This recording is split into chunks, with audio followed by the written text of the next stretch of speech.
Silicon Flatirons is a research center at Colorado Law School. We work with students to give them the tools they need to pursue careers in tech, law, policy, and entrepreneurship. When I started, Silicon Flatirons was an experiment. It was me and some students putting on a few conferences without really a plan where it was going to go.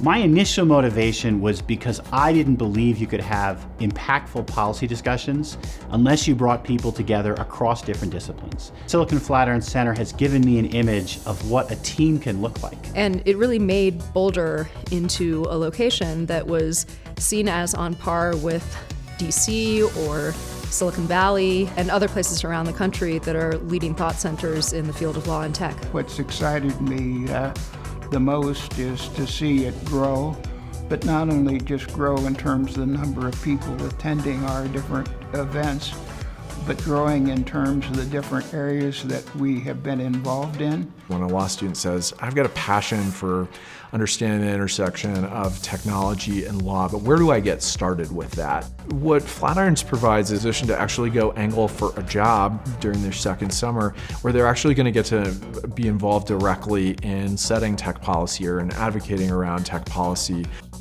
The Silicon Flatirons community is incredibly unique in how close it is and how people are willing to band together to move conversations forward. It's one thing to be sitting in a room by yourself reading articles, and it's very much another thing to actually be sitting at a table talking to somebody about their daily experiences of trying to navigate compliance with a complex new law. We're all a community of friends who enjoy spending time with one another. The people we engage with through here are very much thinkers and thought leaders, so they're contributing to whether it's our strategy or our resources in really meaningful ways.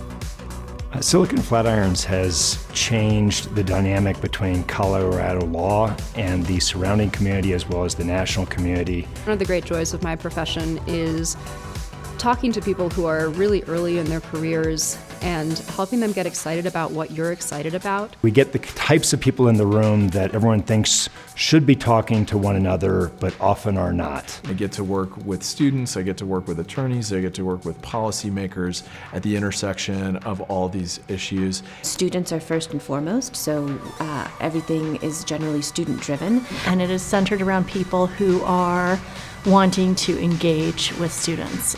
I've seen students come into Silicon Flatirons just having a little interest in it, in year one, and by year three, they're passionate about it and they found their career. And I think that really helps the standing of the university more broadly, and it also attracts lots of really interesting and talented speakers. I think what I'm excited to see happen with Silicon Flatirons in the next 5, 10, even 20 years is for it to blend continuity with change. It's not enough to have smaller conversations anymore. The world is all connected, and Silicon Flatirons is going to reflect that global nature of the internet as we move forward into 20 years in the future. I hope it continues to operate with the same spirit of experimentation, of adventure, of seeking out new challenges that we've done over the first 20 years.